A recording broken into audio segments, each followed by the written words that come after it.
ರುಚಿ ಪ್ರಜಾಪತಿ ಏನಿದ್ದಾನೆ ಅವನ ಮಗ ರೌಚ್ಯ, ಅವನು ಕೂಡ ಒಂದು ಮನ್ವಂತರದ ಅಧಿಪತಿಯಾದ ಅಂತ ರೌಚ್ಯ ಮನ್ವಂತರ ಅಂತ ಅದನ್ನು ಕರೆದರು. ಅನಂತರದಲ್ಲಿ ತತಸ್ಮಾನ್ ನದಿ ಮಧ್ಯ ಸಮುತ್ತಸ್ಥೋ ಮನೋರಮಾ ಪ್ರಂಬ್ಲೋಚ ನಾಮ ತನ್ವಂಗಿ ತತ್ಸಮೀಪೇ ವರಾಪ್ಸರಾ. ಅವನಿಗೆ ವಿವಾಹವಾಗುವ ಕ್ರಮವನ್ನು ಹೇಳ್ತಾರೆ. ಅವನು ಪಿತೃದೇವತೆಗಳನ್ನು ಸ್ತೋತ್ರ ಮಾಡ್ತಾ ಇದ್ದರೆ ನದಿಯ ಮಧ್ಯದಲ್ಲಿ ಅತ್ಯಂತ ಸುಂದರಿಯಾದ ಒಬ್ಬಳು ಹೆಣ್ಮಗಳು ಎದ್ದಿದ್ದಾಳೆ. ಪ್ರಂಬ್ಲೋಚ ಅಂತ ಅವಳ ಹೆಸರು. ಅವಳ ಸುತ್ತಮುತ್ತ ಎಲ್ಲ ಅವಳನ್ನು ಅಲಂಕರಿಸಲಿಕ್ಕೆ ಅನೇಕ ಮಂದಿ ಅಪ್ಸರಸ್ತ್ರೀಯರಿದ್ದಾರೆ. ಅವಳು ಹೇಳ್ತಾಳೆ, ಆ ಪ್ರಂಬ್ಲೋಚ, ಜಾತಾ ವರುಣಪುತ್ರೇಣ ಪುಷ್ಕರೇಣ ಮಹಾತ್ಮನ, ವರುಣನ ಮಗನಾದ ಪುಷ್ಕರನಿಂದ ನಾನು ಹುಟ್ಟಿದವಳು, ಅವಳನ್ನು ನೀನು ಸ್ವೀಕರಿಸು ಅಂತ ಹೇಳಿದರೆ, ತಥೇತಿ ತೇನ ಸಾಪ್ಯುಕ್ತ ತಸ್ಮಾತ್ತೋ ಯಾದ್ಬಹುಷ್ಪದೀಂ ಉಜ್ಜಹಾರತ ಕನ್ಯಾಂ ಮಾಲಿನಿ ನಾಮ ನಾಮತಃ. ಅವಳ ಮಾತಿನಂತೆ ಮಾಲಿನಿ ಎಂಬವಳನ್ನು ಸ್ವೀಕರಿಸಿದ್ದಾನೆ. ವಿಧಿವತ್ತಾಗಿ ಮದುವೆ ಮಾಡಿದ. ಅಲ್ಲಿ ತಾನು ಮಕ್ಕಳನ್ನು ಪಡೆದ ಅಂತ ಆ ಪರಂಪರೆಯನ್ನು ಹೇಳ್ತಾರೆ. ಅನಂತರದಲ್ಲಿ ಭೌತ್ಯ ಅಂತ, ಭೌತ್ಯ ಅಂದರೆ ಒಬ್ಬ ಆಂಗಿರಸರ ಶಿಷ್ಯ, ಭೂತಿ ಅಂತ ಹೆಸರು ಅವನದು. ಸಿಕ್ಕಾಬಟ್ಟೆ ಕೋಪ ಕೋಪ ಕೋಪ ಕೋಪ. ಚಂಡಶಾಪ ಪ್ರದೋಲ್ಪೇರ್ಥೆ. ಅವನು ಹೇಗೆ ಅಂತಂದರೆ, ಒಂದು ಸ್ವಲ್ಪ ತಪ್ಪು ಮಾಡಿದರೂ ಸಿಕ್ಕಾಬಟ್ಟೆ ಸಿಟ್ಟು ಬಂದು ತಾನು ಘೋರವಾದ ಶಾಪ ಕೊಡುವುದು, ಅಂತಹ ಸ್ವಭಾವದವ. ಮುನಿ ಅಗಸ್ಯ ಅಸೌಮ್ಯವಾಕ್, ಸೌಮ್ಯವಾಕ್ ಅಲ್ಲ. ತಸ್ಯಾಶ್ರಮೇ ಮಾತರಿಶ್ವ ನಮೌ ಅತಿ ನಿಷ್ಠುರಂ. ಅವನ ಆಶ್ರಮ ಹೇಗೆ ಅಂತಂದರೆ ಸಿಕ್ಕಾಬಟ್ಟೆ ಗಾಳಿನೂ ಬರ್ತಾ ಇರಲಿಲ್ಲ ಅಂತ. ಯಾಕೆಂದರೆ ವಾಯುಗೆ ಹೆದರಿಕೆ ಅಂತೆ. ಯಾಕೆ ಶಾಪ ಕೊಡ್ತಾನೆ ಅಂತ. ನಾತಿತಾಪಂ ರವಿಶ್ಚಕ್ರೆ. ಅಲ್ಲಿ ಕೂಡ ಅಷ್ಟೇ, ಉಳಿದ ಕಡೆಗಳಲ್ಲಿ ಸೆಕೆ ಇದ್ದರೂ ಕೂಡ ಅವನ ಆಶ್ರಮದಲ್ಲಿ ಸೂರ್ಯನ ತಾಪ ಅಷ್ಟೊಂದಿಲ್ಲ ಅಂತ, ಎಷ್ಟು ಬೇಕೋ ಅಷ್ಟು ಮಾತ್ರ. ಯಾಕೆ ಶಾಪ ಕೊಡ್ತಾನೆ ಅಂತ ಹೆದರಿಕೆ. ಪರ್ಜನ್ಯವನ ಅತಿಕರ್ದಮಂ. ಸಿಕ್ಕಾಬಟ್ಟೆ ಮಳೆಯೂ ಕೂಡ ಅಲ್ಲಿ ಇಲ್ಲ, ಎಷ್ಟು ಬೇಕಷ್ಟು ಮಾತ್ರ, ಅವನ ಶಾಪಕ್ಕೆ ಹೆದರಿಕೊಂಡು. ಚಂದ್ರನು ಕೂಡ ಅಲ್ಲೇ ಸಿಕ್ಕಾಬಟ್ಟೆ ತಣ್ಣಗಾಗುವುದಿಲ್ಲ ಚಂದ್ರ. ನಾತಿ ಶೀತಂ ಚ ಶೀತಾಂಶು. ಪೂರ್ಣ ರಶ್ಮಿಯಿಂದ ತುಂಬಿಕೊಂಡಿದ್ರೂ ಆಗುವುದಿಲ್ಲ. ಯಾಕೆ? ಕೋಪನಸ್ಯ ಅತಿತೇಜಸಃ ಭೀತ್ಯ. ಅವನ ಹೆದರಿಕೆಯಿಂದ. ಹೀಗೆ ಎಲ್ಲ ಋತುಗಳಲ್ಲಿ ಅವನ ಸಿಟ್ಟಿಗೆ ಹೆದರಿಕೊಂಡು ಆ ತತ್ತದ ಋತುದೇವತೆಗಳೆಲ್ಲ ಎಲ್ಲ ಋತುಗಳಲ್ಲಿ ಎಲ್ಲ ಹೂಗಳು ಎಲ್ಲ ಫಲಗಳು ಆ ಆಶ್ರಮದಲ್ಲಿತ್ತಂತೆ. ಹೀಗೆ ಅವನು ಮಕ್ಕಳಿರಲಿಲ್ಲ ಅವನಿಗೆ. ಅವನು ಒಂದು ಸಲ ಏನು ಮಾಡಿದ ಅಂತಂದರೆ, ನಾತಿಕ್ಲೇಶ ಸಹೋ ವಿಪ್ರಹ. ಅವನು ಸ್ವಲ್ಪ ಏನಾದರೂ ತನಗೆ ಸರಿಯಿಲ್ಲ ಅಂತ ಅನಿಸಿದರೂ ರೇಗಿ ಬಿಡ್ತಾನೆ, ಶಾಪ ಕೊಟ್ಟು ಬಿಡ್ತಾನೆ. ತಪಸ್ಸು ಮಾಡಬೇಕು ಅಂತ ಇಚ್ಛೆ ಪಟ್ಟ ಮಕ್ಕಳನ್ನು ಪಡೀಲಿಕ್ಕೆ ಅಂತ. ಅದಕ್ಕೋಸ್ಕರ ಯಥಾಹಾರ ಶೀತವಾತಾನಲಾಹತಃ ತಪಸ್ಯಾಮಿ ವಿಚಿಂತ್ಯೇತಿ ತಪಸ್ಯೇತಿ ಮನೋದದೆ. ತಪಸ್ಸು ಮಾಡಬೇಕು ಅಂತ ಇಚ್ಛೆ ಮಾಡಿದ, ಹೊರಡಬೇಕು. ಆವಾಗ ಅವನ ಒಬ್ಬ ಸಹೋದರ, ಅವನು ಶಾಂತಿ ಅಂತ, ಅವನು ಅಲ್ಲಿ ಸಹೋದರ ಇವನನ್ನು ಕರೀತಾನೆ, ನಾನು ಯಜ್ಞ ಮಾಡ್ತೇನೆ ನೀನು ಬರಬೇಕು ಅಂತ. ಭೂತಿಯ ಸಹೋದರ ಭೂತಿಯನ್ನು ಯಜ್ಞ ಮಾಡೋದಕ್ಕೆ ನೀನು ಬರಬೇಕು ಅಂತ ಕರೀತಾನೆ, ಜೊತೆಯಲ್ಲಿ ಮಾಡೋಣ ಅಂತ. ನಾನು ಮಾಡ್ತಾ ಇದ್ದೆ, ನೀನು ಬಾ ಅಂತ. ಆವಾಗ ಇವನಿಗೊಬ್ಬ ಶಿಷ್ಯ, ಆ ಶಿಷ್ಯನ ಹೆಸರು ಶಾಂತಿ ಅಂತ. ಅವನು ಗುರುಗಳು ಏನು ಹೇಳಿದರೂ ಕೂಡ ಆಯಿತು ಗುರುಗಳೇ, ಆಯಿತು ಗುರುಗಳೇ, ಯಾವುದಕ್ಕಾಗುವುದಿಲ್ಲ ಅಂತ ಹೇಳೋದು. ಯಾಕೆಂದರೆ ಸಿಕ್ಕಾಪಟ್ಟೆ ಸಿಟ್ಟು, ಏನು ಹೇಳಿದರೂ ಸಿಟ್ಟು ಬರ್ತದೆ. ಆದ್ದರಿಂದಾಗಿ ನೋಡು, ಅಹಂ ಯಜ್ಞಂ ಗಮಿಷ್ಯಾಮಿ ಭ್ರಾತುಶಾಂತೆ ಸುವರ್ಚಸಃ. ನನ್ನ ಸಹೋದರನ ಮನೆಯಲ್ಲಿ ನಡೆಯುವ ಯಜ್ಞಕ್ಕೆ ನಾನು ಹೋಗ್ತೇನೆ. ಅವನು ಕರೆದಿದ್ದಾನೆ, ಅದನ್ನು ಹೇಳ್ತಾನೆ. ಇವನು ಕೇಳಿಲ್ಲ, ಗುರುಗಳೇ ಅವನು ಕರೆದಿದ್ದಾರ ಕೇಳಿಲ್ಲ, ಆದರೂ ಹೇಳ್ತಾನೆ ಅವನು ಕರೆದಿದ್ದಾನೆ, ಅದರಿಂದ ಹೋಗ್ತೇನೆ. ಯಾಕೆ ಕೇಳಲಿಕ್ಕೆ ಹೋದರೆ ಬೈತಾನೆ ಅವನು. ಮತ್ತೆ ಏನು ಅಣ್ಣನ ಮನೆಗೆ ಹೋಗ್ಲಿಕ್ಕೂ ನಾನು ಕರಿಬೇಕಾ? ಹಾಗೆ ಹೇಳಲಿಕ್ಕೂ ಸಾಕು. ಸುಮ್ಮನೆ ಇದ್ದಾನೆ ಅವನು. ಹೇಳಿದ ಆಯಿತು ಗುರುಗಳೇ ಅಂತಂದ. ತೇನಾಹೂತಸ್ತ್ವಯಾ ಚೇಹ ಯತ್ಕರ್ತವ್ಯಂ ಶೃಣಸ್ವತತೆ. ಅವನು ಗುರುಗಳೇ ನಾನೇನಾದ್ರು ಮಾಡಬೇಕಾ ಅಂತ ಕೇಳಲಿಕ್ಕಿಲ್ಲ, ಯಾಕೆ ಸಿಟ್ಟು. ಅದಕ್ಕೆ ಹೇಳ್ತಾನೆ, ಅವನು ಹೇಳ್ತಾನೆ ಯತ್ಕರ್ತವ್ಯಂ ಶೃಣ, ನೀನು ಏನು ಮಾಡಬೇಕು ನಾನು ಹೇಳ್ತೇನೆ ಕೇಳು. ನನ್ನ ಅಗ್ನಿ ಇಲ್ಲೇ ಉಂಟು, ಅದನ್ನು ಜಾಗೃತವಾಗಿ ರಕ್ಷಣೆ ಮಾಡಬೇಕು ನಾನು ಬರುವ ತನಕ. ತಥಾ ತ್ವಯಾ ಪ್ರಯತ್ನೇನ ಯಥಾಗ್ನಿ ನಶಮಂ ವ್ರಜೇತು. ಅಗ್ನಿ ನಾಶ ಆಗಬಾರದು, ಅಗ್ನಿನಾಶ ಆಗದೇ ಇರುವಂತೆ ನೀನು ನೋಡ್ಕೊಳ್ಬೇಕು ಅಂತ. ಆಯಿತು ಗುರುಗಳೇ ಅಂತಂದು ಸರಿ ಅಂತ ಅವನಿಗೊಪ್ಪಿಸಿ ಇವನು ಹೊರಟು ಹೋದ. ಅಣ್ಣನ ಇದಕ್ಕೆ ತಮ್ಮನ ಯಜ್ಞಕ್ಕೆ ತಾನು ಹೊರಟು ಹೋದ.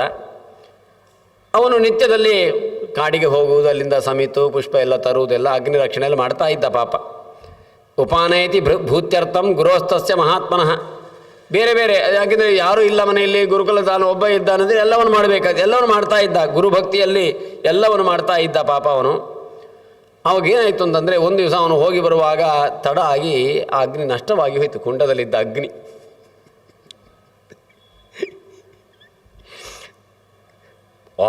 ಮುಗೀತು ನಂದು ಸ್ಥಿತಿ. ಇನ್ನು ಗುರುಗಳು ಬಂದರೆ ಶಾಪವೇ ಗತಿ, ಮತ್ತೆ ಬದುಕಲಿಕ್ಕಿಲ್ಲ ಮಾತ್ರ ಅಲ್ಲ, ಏನಾಗಬೇಕು. ಭೀತಚ್ಚ ಭೂತೇರ ಬಹುದಾ ಚಿಂತಾಮಾಪ ಮಹಾಮತಿ ಕಿಂಕರೋಮಿ ಕಥಂ ಮಾತ್ರ ಭವಿತಾ ಗಮನಂ ಗುರೋಹೋ. ಗುರುಗಳು ಬರೋದಕ್ಕಿಂತ ಮುಂಚೆ ಏನು ಮಾಡಲಪ್ಪ, ನಾವಾದರೆ ಸುಲಭದಲ್ಲಿ ಒಂದು ಬೆಂಕಿ ಕಡ್ಡಿ ಹಚ್ಚಿ ಗುರುಗಳು ಬರೋಷ್ಟೊತ್ತಿಗೆ ಗುರುಗಳೇ ಜ್ವಲಿಸ್ತಾ ಉಂಟು ಅಂತ ಹೇಳ್ತಾ ಇದ್ದು. ಅದು ಆ ಯುಗದಲ್ಲಿ ಆ ವ್ಯಕ್ತಿ ಆದ್ದರಿಂದ ಪ್ರಾಮಾಣಿಕತನ ಇತ್ತಾದ್ರಿಂದಾಗಿ ಅಂತ ಯಾವ ಕೆಲಸವನ್ನು ಮಾಡಲಿಕ್ಕೆ ಹೋಗಲಿಲ್ಲ ಅವನು. ಅಗ್ನಿ ನಷ್ಟವಾಯಿತು, ಅಯ್ಯೋ ನಾನು ಏನು ಮಾಡಲಿ, ಮಯಾದ್ಯ ಪ್ರತಿಪತ್ತವ್ಯಂ ಕಿಂ ಕೃತೆ ಸುಕೃತಂ ಭವೇತ್. ಏನು ಮಾಡಿದರೆ ನಾನು ಪುಣ್ಯ ಸಂಪಾದಿಸಿ ಏನು ಗುರುಗಳ ನಿಗ್ರಹಕ್ಕೆ ಪಾತ್ರನಾಗದೇ ಇದ್ದೇನು, ಏನು ಮಾಡಬೇಕು ಅಂತ ಗೊತ್ತಾಗ್ತಾ ಇಲ್ಲ. ಯಾಕೆಂದರೆ ಗುರುಗಳು ಬಂದು ನೋಡೋದಕ್ಕಿಂತ ಮುಂಚೆ ಅಗ್ನಿ ಮುಂಚೆ ಜ್ವಲಿಸುವಂತೆಯೇ ಜ್ವಲಿಸ್ತಾ ಇರಬೇಕು, ಏನು ಮಾಡಬೇಕು ಅಂತ ಗೊತ್ತಾಗ್ತಾ ಇಲ್ಲ ಅಂತ ಅಂದುಕೊಂಡು, ದೇವರೇ ನನ್ನನ್ನು ಈ ಒಳ್ಳೆ ಸಂಕಟಕ್ಕೆ ಹಾಕಿಬಿಟ್ಟಿಯಲ್ಲ ಅಂತ ಯೋಚನೆ ಮಾಡಿಕೊಂಡ. ಸರಿ, ಒಂದು ಕೆಲಸ, ಸರ್ವಪ್ರತ್ಯಕ್ಷ ದೃಗ್ಭಸ್ಮ ಸೋವಶ್ಯಂ ಮಾಂ ಕರಿಷ್ಯತಿ. ಒಂದು ವೇಳೆ ಗುರುಗಳು ಬರುವಾಗ ಇಲ್ಲಿ ಅಗ್ನಿ ಇಲ್ಲ ಅಂತಂದರೆ ಅಲ್ಲಿ ಭಸ್ಮದ ಜೊತೆಯಲ್ಲಿ ನಾನು ಭಸ್ಮ ಜೊತೆಯಲ್ಲಿ ಸೇರ್ತೇನೆ ಆವಾಗ ಅದೇ ಕುಂಡದಲ್ಲಿ. ಯಾಕೆಂದರೆ ಕೋಪಕ್ಕೂ ನಾನೇ ನಿಮಿತ್ತನಾಗ್ತೇನೆ, ಶಾಪಕ್ಕೂ ನಾನೇ ನಿಮಿತ್ತನಾಗ್ತೇನೆ. ನಾನು ಮತ್ತೆ ದುಃಖ ಪಡುವ ಸ್ಥಿತಿ ಇರುವುದು, ಯಾಕೆ ನಾನೇ ಇರುವುದಿಲ್ಲ ದುಃಖ ಪಡಲಿಕ್ಕೆ. ತಥಾತ್ಮಹನಂ ನಶೋಚಾಮಿ. ಅವನಿಗೆ ನಾನು ಬುದ್ಧಿಯಾದರೂ ತೊಂದರೆ ಇಲ್ಲ, ಗುರುಗಳು ಶಾಪ ಕೊಡುವಂತೆ ಆಗಬಾರ್ದು, ಗುರುಗಳಿಗೆ ಸಿಟ್ಟು ಬರಬಾರ್ದು, ಏನು ಮಾಡಬೇಕು ಅಂತ ಆ ಯೋಚನೆ ಅವನು ಪಾಪ. ಯಥಾ ಪಾಪಂ ಕೃತಂ ಗುರೋಹ. ನಾನು ಪಾಪ ಮಾಡಿಬಿಟ್ಟೆ, ಗುರುಗಳು ನನಗೆ ಜಾಗೃತೆಯಿಂದ ನೋಡ್ಕೊಳ್ಬೇಕು ಅಂತ ಹೇಳಿದ್ದಾರೆ, ನನ್ನಿಂದ ನೋಡ್ಕೊಳ್ಳಿಕ್ಕೆ ಆಗಲಿಲ್ಲ. ಯಾಕೆಂದರೆ ಆ ಅಗ್ನಿ ಇದ್ದರೆ ಅಗ್ನಿಯಲ್ಲಿ ಆಹುತಿ ಉಂಟು, ಅಗ್ನಿಯಲ್ಲಿ ಆಹುತಿ ಇದ್ದರೆ ದೇವತೆಗಳಿಗೆ ಬಲ ಉಂಟು, ದೇವತೆಗಳಿಗೆ ಬಲ ಇದ್ದರೆ ಇಳೆಗೆ ಮಳೆ ಉಂಟು, ಮಳೆ ಇದ್ದರೆ ಬೆಳೆ ಉಂಟು, ಒಂದೊಂದಕ್ಕೂ ಸಂಬಂಧ ಉಂಟು. ಆವಾಗ ಒಂದು ಅಗ್ನಿ ಇಲ್ಲ ಅಂತಾದರೆ ಅದಕ್ಕೆ ಕಾರಣ ನಾನಾಗಿ, ಯಾವುದೂ ಇಲ್ಲ ಅಂತಾಗಿ, ಯಜ್ಞ ಇಲ್ಲ, ಯಜ್ಞದಿಂದ ಪರ್ಜನ್ಯ ಇಲ್ಲ, ಪರ್ಜನ್ಯದಿಂದ ಉಳಿದದ್ದೆಲ್ಲ ಇಲ್ಲ, ಇಂತಹ ಸ್ಥಿತಿ ಬರ್ತದಲ್ವ ಅಂತ ಅವನು ತಲೆಬಿಸಿ ಮಾಡಿಕೊಂಡ. ಹೇಗೆ ನಾನು ಪಾಪದಿಂದ ದೂರನಾದೇನು ಅಂತ ಯೋಚನೆ ಮಾಡಿ ಮಾಡಿ ಮಾಡಿ ಮಾಡಿ ಅವನೇನು ಮಾಡಿಕೊಂಡ ಅಂದರೆ ಅಗ್ನಿಯನ್ನು ಶರಣು ಹೋದ. ದೇವರೇ ನೀನೇ ರಕ್ಷಣೆ ಮಾಡಬೇಕು ಅಂತ. ಸಚೈಕ ಚಿತ್ತೋ ಮೇದಿನ್ಯಾಂ ನ್ಯಸ್ತಜಾನು ಕೃತಾಂಜಲಿ. ಎರಡು ತೊಡೆಗಳನ್ನು ನೆಲಕ್ಕೆ ಊರಿ ಕೈಯನ್ನು ಮುಗಿದು ಅಗ್ನಿಯನ್ನು ಪ್ರಾರ್ಥನೆ ಮಾಡ್ತಾ ಇದ್ದಾನೆ. ಓಂ ನಮಃ ಸರ್ವಭೂತಾನಾಂ ಸಾಧನಾಯ ಮಹಾತ್ಮನೆ ಏಕದ್ವಿಪಂಚ ದಿಷ್ಣ್ಯಾಯ ರಾಜಸೂಯೇ ಷಡಾತ್ಮನೆ. ಹೀಗೆ ಅನೇಕ ರೀತಿಯಲ್ಲಿ ಸ್ತೋತ್ರ ಮಾಡ್ತಾ ಮಾಡ್ತಾ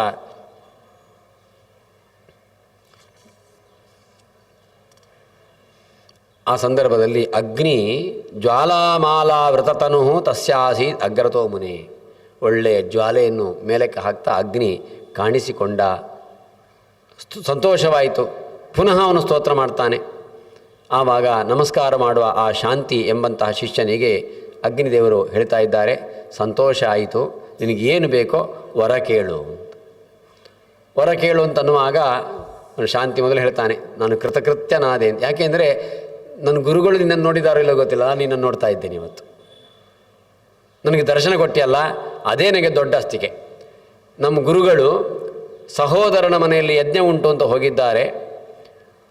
ಆಗತಶ್ಚಾಶ್ರಮಂ ದಿಷ್ಟ್ಯಂ ತ್ವತ್ಸನಾಥಂ ಸಪಶ್ಯತು. ಮತ್ತೇನಿಲ್ಲ, ಅವರು ಬರುವಾಗ ನೀನು ಇದೇ ರೀತಿ ಜ್ವಲಿಸುವುದನ್ನು ಅವರು ಕಾಣಬೇಕು. ಮುಂಚೆ ಹೇಗಿದೆಯೋ ಅದೇ ರೀತಿ ಜ್ವಲಿಸ್ತಾ ಇರೋದನ್ನು ಅವರು ಕಾಣಬೇಕು. ಯಾಕೆಂದರೆ ಅವ್ರು ನನ್ನ ಮೇಲೆ ಜವಾಬ್ದಾರಿ ಕೊಟ್ಟು ಹೋಗಿದ್ದಾರೆ. ನನ್ನ ಅಪರಾಧದಿಂದಾಗಿ ನೀನು ಇಲ್ಲಿ ಕಾಣಿಸದಂತೆ ಆಗಿಬಿಟ್ಟು, ನನ್ನ ಅಪರಾಧ, ನನ್ನ ತಪ್ಪದು, ನಾನು ಮಾಡಬಾರ್ದಿತ್ತು ಹಾಗೆ. ಆದ್ದರಿಂದ ನೀನು ಹಿಂದಿನಂತೆ ಜ್ವಲಿಸುವುದನ್ನು ಕಾಣುವಂತೆ ಇರಬೇಕು ಅಂತ ಒಂದು ಪ್ರಾರ್ಥಿಸಿಕೊಂಡ. ಅಲ್ಲ, ನೀನು ಕೊಡ್ತೀಯಾದರೆ ಇನ್ನೊಂದು ವರ ಕೇಳಲ್ಲ ಅಂತ. ಆ ಶಿಷ್ಯ ಶಾಂತಿ ಕೇಳ್ತಾನೆ ಅವನಲ್ಲಿ, ನೀನು ಕೊಡ್ತೀಯಾದರೆ ಇನ್ನೊಂದು ವರ ಕೇಳಲ್ಲ ಅಂತ. ಏನು ಬೇಕು? ಏನಿಲ್ಲ, ನೀನು ಮಾಡೋದಾದರೆ ನನ್ನ ಗುರುಗಳಿಗೆ ಮಕ್ಕಳಿಲ್ಲ, ಗುರುಗಳಿಗೆ ಒಂದು ಮಕ್ಕಳಾಗುವಂತೆ ನೀನು ಅನುಗ್ರಹ ಮಾಡಬೇಕು. ನೋಡಿ ಅವನು ಕೇಳ್ತಾನೆ, ಅವನು ಅಷ್ಟು ಸಿಟ್ಟಿನ ಇವನಿಗೆ ಗುರುಗಳಿಗೆ ಮಕ್ಕಳಾಗುವಂತೆ ನೀನು ಅನುಗ್ರಹಿಸು ಅಂತ ಕೇಳ್ತಾನೆ. ಜೊತೆಯಲ್ಲಿ ಇನ್ನು ಮಗುವಿನಲ್ಲಿ ಪುನಃ ಮಗು ಹುಟ್ಟಿದ ತಕ್ಷಣ ಹುಟ್ಟಿದೊಂದು ದರಿದ್ರ ಮಗು ಅಂತ ಸಿಟ್ಟು ಮಾಡ್ಕೊಳ್ಬಾರ್ದು. ಮಗುವಿನ ಸಿಟ್ಟು ಬಿಡಬೇಕು, ಅವನು ಶಿಷ್ಯರ ಮೇಲೆ ಸಿಟ್ಟು ಬಿಡಬೇಕು. ತಥಾಚ ಮೈತ್ರೀಂ ತನಯೇ ಸಕರಿಷ್ಯತಿ ಮೇ ಗುರುಹೋ ತಥಾ ಸಮಸ್ತ ಸತ್ತೇಶು. ಅದೇ ರೀತಿ ಪ್ರತಿಯೊಬ್ಬರಲ್ಲೂ ಇವತ್ತು ಎಲ್ಲರೂ ಕೂಡ ವಾಯುದೇವರು ಬೀಸ್ತಾ ಇರೋದು ಹೆದರಿಕೆಯಿಂದ, ಅಗ್ನಿ ಜ್ವಲಿಸ್ತಾ ಇರೋದು ಹೆದರಿಕೆಯಿಂದ. ಯಾಕೆಂದರೆ ಅವನು ಶಾಪ ಕೊಡ್ತಾನೆ ಅಂತ. ಶಾಪ ಕೊಡೋದು ಯಾಕೆ? ಸಿಟ್ಟು ಬಂದು. ಆ ಸಿಟ್ಟು ಬರದೇ ಇರುವಂತೆ ಮಾಡು ನೀನು. ಸ್ತೋತ್ರೇಣ ತಸ್ಯ ವರದೋ ಭವೇತ ಮತ್ಪ್ರಸಾದಿತಃ ಅಂತ ಹೀಗೆ ಹೇಳುವಾಗ ಆ ಅಗ್ನಿದೇವರಿಗೆ ತುಂಬ ಸಂತೋಷವಾಯ್ತಂತೆ. ಎಷ್ಟು ಗುರುಭಕ್ತಿ ಅಂತ. ನಾನು ವರ ಕೇಳು ಅಂತಂದರೆ ನಿನಗೆ ಬೇಕಾದ್ದನ್ನು ಕೇಳಲೇ ಇಲ್ಲ ನೋಡು. 2 ವರ ಕೇಳಿದ್ದು ಗುರುಗಳಿಗೆ ಸಂಬಂಧಪಟ್ಟದ್ದೇ. ಏನು ಬೇಕು ಅಂತ ಕೇಳಿದರೆ ಅಲ್ಲ ಕೊಡ್ತೀಯ, ಅದನ್ನು ಕೇಳಲ್ಲ ಅಂತ ಕೇಳಿದ್ದು ಪುನಃ ಅದು 2 ಗುರುಗಳಿಗೆ. ನಮ್ಮ ಗುರುಗಳಿಗೆ ಮಕ್ಕಳಿಲ್ಲ, ಒಂದು ಮಕ್ಕಳಾಗುವಂತೆ ಮಾಡು. ಮತ್ತು ಗುರುಗಳಿಗೆ ಸಿಕ್ಕಾಪಟ್ಟೆ ಸಿಟ್ಟು, ಆ ಸಿಟ್ಟೊಂದು ಬಿಡುವಂತೆ ಮಾಡು. ತನ್ನ ಮಕ್ಕಳಲ್ಲಿ ಸಿಟ್ಟು ತೋರಿಸದೇ ಇರಲಿ. ಎಂಥ ಇದು? ಗುರೋರರ್ಥೆ ಯಥೋ ಬ್ರಹ್ಮನ್ ಯಾಚಿತಂ ತೇ ವರದ್ವಯಂ ನಾತ್ಮಾರ್ಥಂ ತೇನ ಮೇ ಪ್ರೀತಿ ತ್ವಯ್ಯತೀವ ಮಹಾಮುನೆ. ಆದ್ದರಿಂದಲೇ ನಿನಗಾಗಿ ಯಾವುದನ್ನು ಕೇಳದೆ ಗುರುಗಳಿಗಾಗಿ ಕೇಳಿದ್ದರಿಂದಲೇ ನಿನ್ನ ಮೇಲೆ ನನಗೆ ಅಷ್ಟೊಂದು ಪ್ರೀತಿ ಬರ್ತಾ ಉಂಟು ಅಂತ ಹೇಳಿ ಅವನಿಗೆ ಅದೇ ರೀತಿ ಆಗ್ತದೆ. ಮುಂದಕ್ಕೆ ನೀನು ಇಷ್ಟು ಮೈತ್ರಿ ತೋರಿಸ್ತೀಯ, ಆದ್ದರಿಂದ ಮನ್ವಂತರಾಧಿಪ ಪುತ್ರೋ ಭೌತ್ಯೋ ನಾಮ ಭವಿಷ್ಯತಿ ಅಂತ ಹೇಳ್ತಾರೆ. ಗುರುಗಳ ಮಗ ಭೂತಿ ಎಂಬಂತಹ ತನ್ನ ಗುರುಗಳು, ಆ ಗುರುಗಳ ಮಗ ಅವನು ಮನ್ವಂತರದ ಅಧಿಪತಿಯಾಗ್ತಾನೆ. ಮಹಾಬಲಿಷ್ಠ, ಮಹಾವೀರ್ಯ, ಮಹಾಪ್ರಾಜ್ಞ